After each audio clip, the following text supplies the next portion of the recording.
আজকের বড় খবর। আরজিকর হাসপাতালে তিলোত্তমার নৃশংস খুন ও ধর্ষণের ১ বছর পেরিয়েও সুবিচার মেলেনি, এই অভিযোগ তুলেছে ইন্ডিয়ান সেকুলার ফ্রন্ট বা আইএসএফ।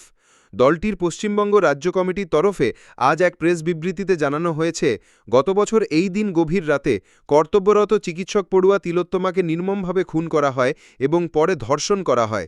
ঘটনাটি প্রকাশ্যে আসতেই সারা রাজ্য উত্তাল হয়ে ওঠে, প্রতিবাদ ছড়িয়ে পড়ে দেশ বিদেশে। আইএসএফের অভিযোগ, তিলোত্তমা হাসপাতালের দুর্নীতি ও অনিয়মের বিরুদ্ধে সরব ছিলেন। সেই দুর্নীতির সঙ্গে শাসক দলের বড় বড় নেতারা জড়িত থাকায় তাকে চুপ করাতেই এই ভিডিওর মাঝে সকলের কাছে একটি অনুরোধ, আইএসএফ সহ ভাইজানের সমস্ত রকম খবরাখবর সকলের আগে দেখতে আইএসএফ ফরএভার আমাদের এই ইউটিউব চ্যানেলটিকে সাবস্ক্রাইব করে পাশের ঘন্টাটি বাজিয়ে রাখুন।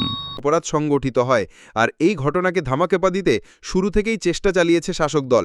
বিবৃতিতে বলা হয়েছে, সিবিআই তদন্তেও এখন গতি নেই, দ্বিতীয় চার্জশিট জমা দেওয়া হয়নি, আর তদন্তে অজানা কারণে ঢিলেমি চলছে। এমনকি ঘটনার রাতে করিডোরে দেখা ৫০ জনেরও বেশি মানুষকে নাকি সিবিআই খুঁজে পাচ্ছে না, যা প্রশ্নের জন্ম দিচ্ছে।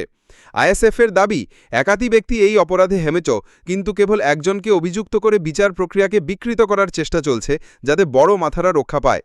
দল জানিয়েছে, গত ১ বছরে তারা একাধিক মিছিল, সভা, এমনকি রক্তদান শিবির আয়োজন করেছে তিলোত্তমার স্মৃতিতে, আর এই আন্দোলন আগামী দিনেও চলবে। আজ ৯ অগাস্ট থেকে ১৫ই অগাস্ট পর্যন্ত শুরু হয়েছে আইএসএফের অধিকার যাত্রা, যার অন্যতম দাবি তিলোত্তমা ও তামান্নার খুনিদের শাস্তি এবং নারীদের নিরাপত্তা নিশ্চিত করা।